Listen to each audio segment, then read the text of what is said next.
Hello, and welcome to this webinar on effectively teaching critical topics in American history from an equity perspective.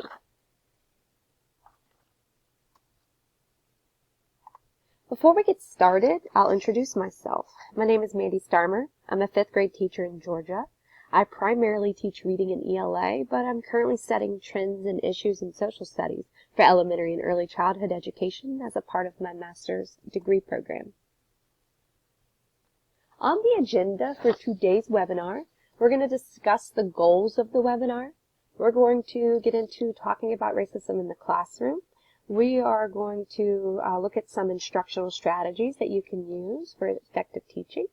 And we're going to apply all of that to what it looks like in a classroom, specifically a 4th grade classroom, as we dig deeper into a standard. And then we're going to conclude, and I will provide you with some resources that you can hopefully use as you continue on your own journey for teaching for justice. The goals of the webinar are to help educators identify and evaluate critical issues in American history and social studies instruction that promotes equity and justice, to consider evaluating curricular standards using a critical analysis and implementation of effective instructional strategies. But before we get into all of that, I just want you to take a minute and look at this picture and think about, what do you know about American history? Can you automatically recognize the people pictured here, or is there someone that stands out more than others? What immediately comes to mind when you see these images? And how do you think your students would respond? As educators, we must begin to think critically about what we've been taught in our own lives in order to reframe our pedagogy and teach for justice, equity, and truthful counter-narratives. So talking about racism in your classroom, it can be tough. Many teachers have shared that it's not something that comes naturally or easily. In some situations, teachers have even admittedly skipped units on slavery just to avoid the discomfort. You are doing your students an injustice. As educators, we need to understand the most effective way to approach these critical topics such as racism in order to best support and prepare our students for the world and the issues that they're going to experience today. There are several ways that this can be done. One useful resource was created by tolerance.org. It's a guide called Let's Talk, and it covers suggestions for critical conversations to have with your students and to cover on your own time. The Smithsonian National Museum of African American History and Culture, it launched an online portal that's called Talking About Race. It's designed to help steer conversations about racism, racial identity, and the way that these forces shape every aspect of society. Teachers, too, need to be versed in the happenings and counter-narratives of American history in order to teach from an equity perspective. Additionally, students need to understand that America has a long history of injustice and inequality before they can begin to understand systemic racism and apply knowledge to issues going on in current events. There are several instructional strategies that we can use in our classroom that enhance the experience for students. We could take a look at a few of these strategies today and discuss how you might be able to apply them to your teaching practice. Each strategy listed is an example of reflective teaching practices that support classrooms in becoming more inclusive, accessible, and responsive, while increasing student engagement, performance, and enjoyment of learning. When we take a look at a couple of these, we'll use them apply them to a 4th grade standard from the Georgia Standard of Excellence. So how does all of this look in a classroom? I chose the standard SS4H6, okay? Because as educators, we got to be able to identify equity issues in social studies curriculum and teaching. And we need to start thinking more deeply about curriculum standards and how we plan to teach them in our classrooms. This standard right here says to analyze the effects of Reconstruction on American life. The elements of the standard are describe the purpose of the 13th, 14th, and 15th Amendments, Explain the work of the Bureau of Refugees, Freedmen, Abandoned Lands, the Freedmen's Bureau, and explain how slavery was replaced by sharecropping and how freed African Americans or blacks were prevented from exercising their newly won rights. And last, describe the effects of the Jim Crow laws and practices. There's so much that you can dive into with this one standard, but for now, we're just going to focus on element C. Some of the common practices that you'll see in a modern day classroom today are those quick to get, click to download, print activities that teachers kind of grab and go. There's not a lot of rigor, there's no complexity, and again, you're not challenging your students to have critical conversations that they're going to connect to and learn and grow from. For example, this is a resource that's found on Teacher Pay Teachers. Teachers Pay Teachers is a platform for resources that are created by teachers and sold by teachers to teachers, if you're not familiar. And this specific one has students matching key terms from, slavery, Civil War, Reconstruction era to their definitions in a cut, print, sort activity. So I ask you, where is the complexity? And this one right here is a flip book used for sort of an interactive notebook or a digital interactive notebook. Students are simply coloring these sharecroppers and pasting them in a notebook. What are they learning? What would they remember about what sharecroppers were?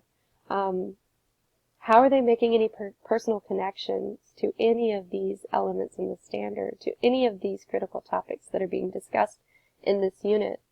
Additionally, you may see short bullet point slides that don't go into any detail.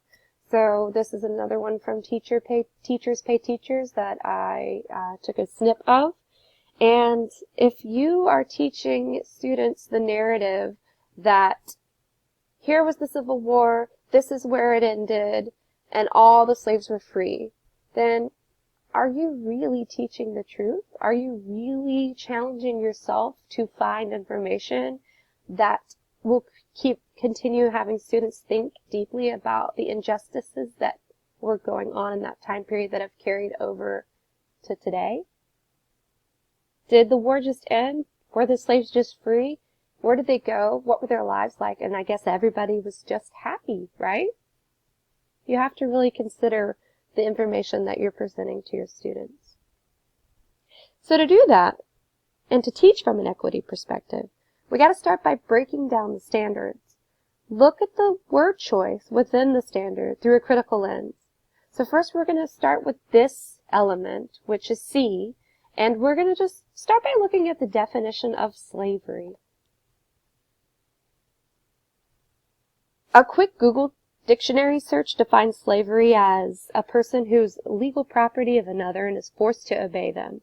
A person who works very hard without proper remuneration or appreciation. A person who's excessively dependent upon or controlled by something. Following the freeing of slaves, sharecropping was one of the only choices the freedmen had for seeking autonomy and employment.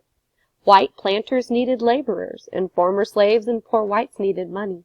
The arrangement was made for sharecroppers to work for the white man, and this often resulted in sharecroppers owing more to the landowner for the use of tools and other supplies than they were ever able to repay, which prevented these sharecroppers from moving if they wanted to, and they were indebted to their landlord. So it's safe to say that the sharecroppers were forced to obey. They worked hard without proper remuneration or appreciation, and they were excessively dependent or controlled by something, or in this case, someone. So was slavery replaced, as the standard says, or was it just renamed? That's something to think about.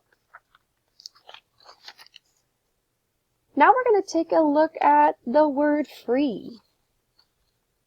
Free means not under the control or in the power of another and able to act or be done as one wishes.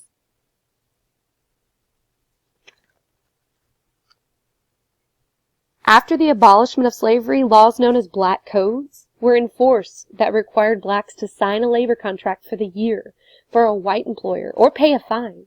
And if they couldn't pay that fine, well, they were auctioned off. So was this freedom after all?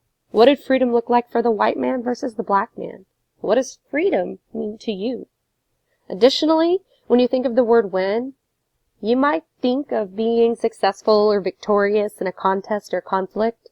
So was slavery versus abolishment of slavery a contest that the enslaved people won?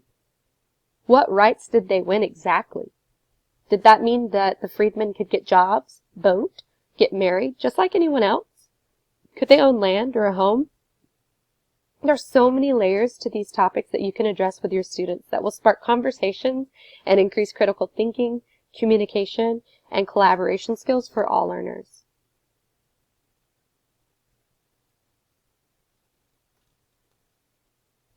One of the strategies that I mentioned that we're going to talk about and apply to this standard is called visual thinking strategies. It's also known as VTS, and it was founded with the goal of thoughtfully facilitating discussions of art to make education more engaging, inclusive, and equitable. You can find more information about this strategy as well as a guide on how to actually apply it correctly at vtshome.org. So the whole idea behind a visual thinking strategy is you don't want to steer students into finding the answer or the perspective that you align with. You want to present them with the opportunity to generate their own feelings, their own thoughts, and sort of analyze photos or arts or other relics from time periods that they may not necessarily have connections with or not be aware they have connections with in order to make connections.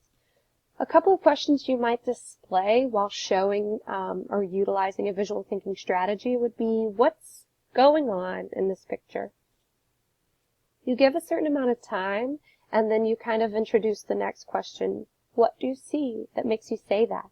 You encourage students to get out of their seats and point to different elements in a photograph if they need to. What more can you find?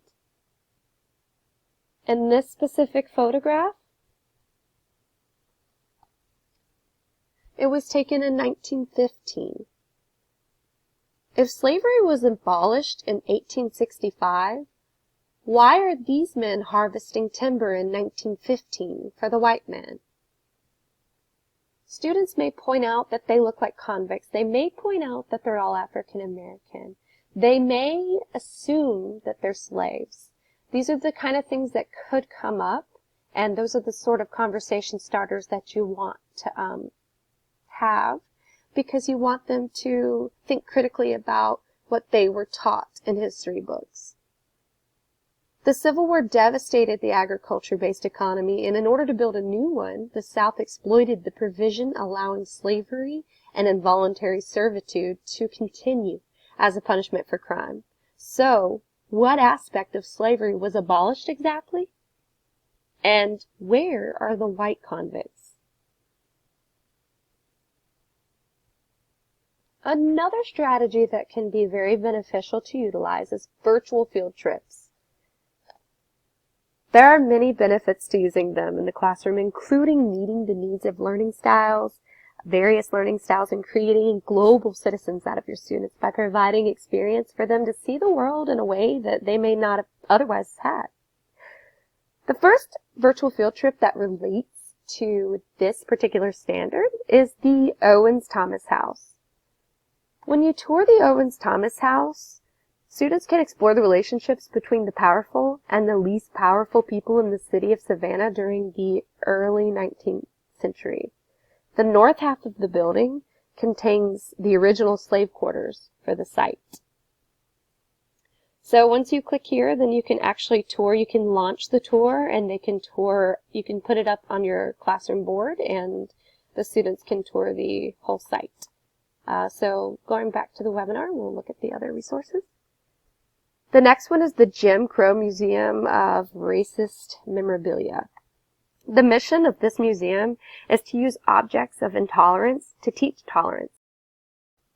And in the Jim Crow Museum of Racist Memorabilia, you can walk up and down the halls as if you were there in person, which is pretty remarkable. You can stand directly in front of exhibits and click on them and then read all about them, and usually there's a short video that gives you information.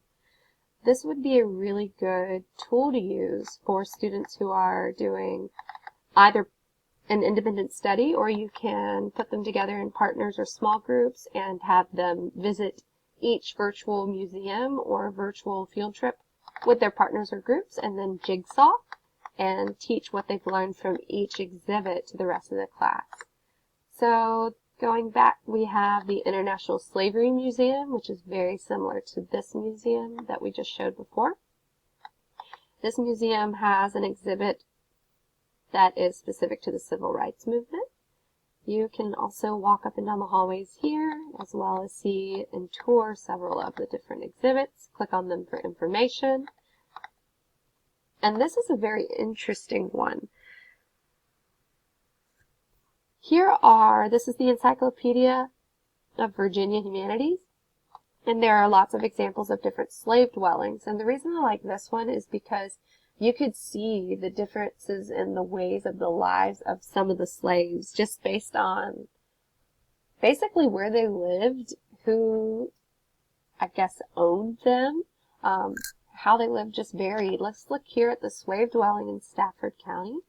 You can see just the roughness of it. I mean, there's gaps in the boards, gaps in the walls, holes in the floor.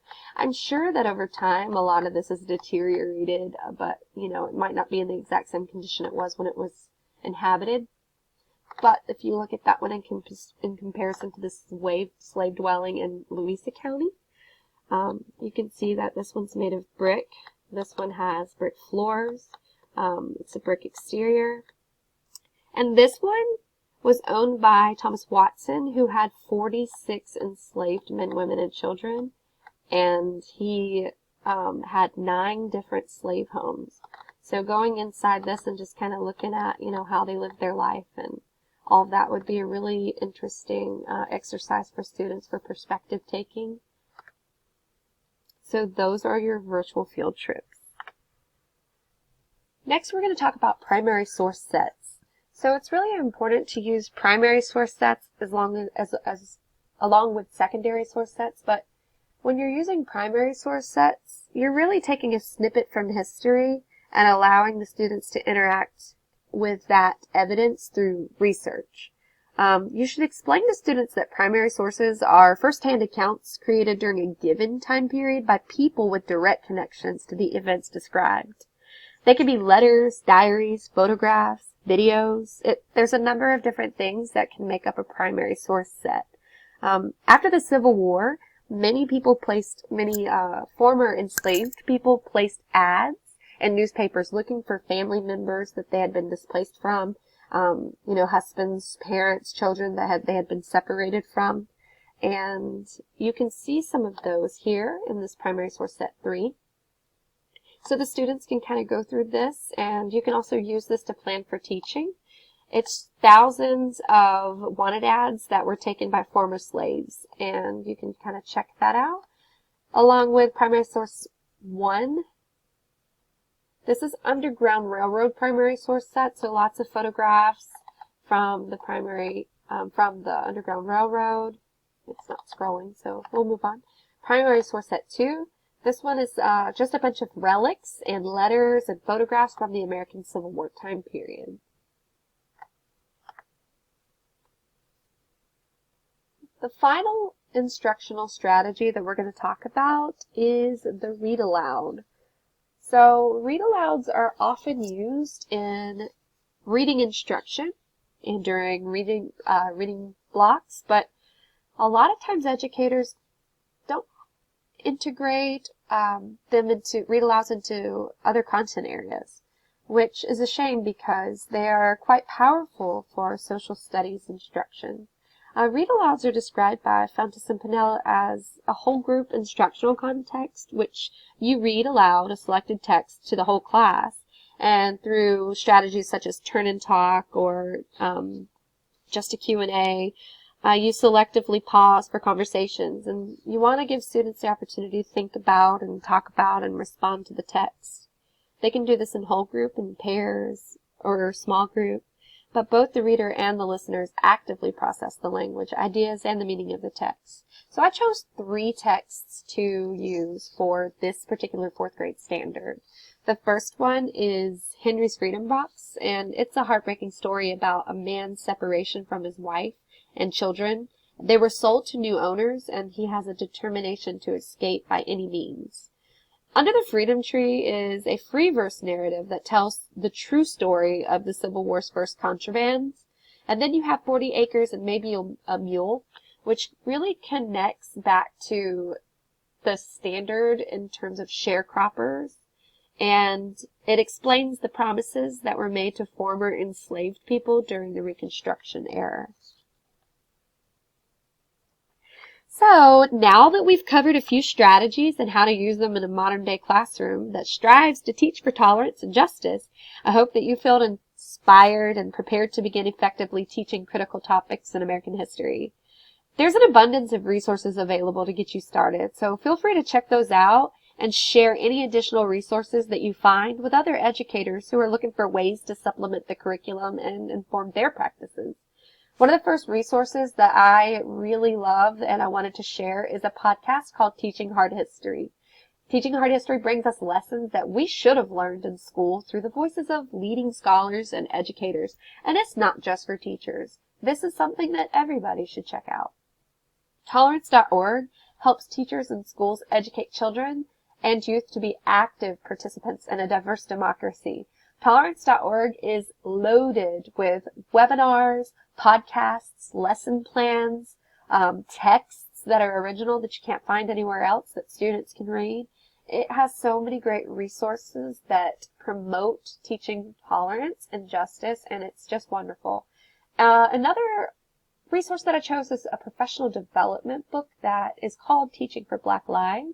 And in this book, you'll find lots of resources that demonstrate how teachers can connect curriculum to young people's lives. And it really ties into a lot of the current events and injustices and everything that we see going on in the world today. And hopefully better prepares you to address some of those issues in your classroom with your students. That is all that I have. I hope that you found something useful, and good luck on your journey for reframing your pedagogy for justice and equity.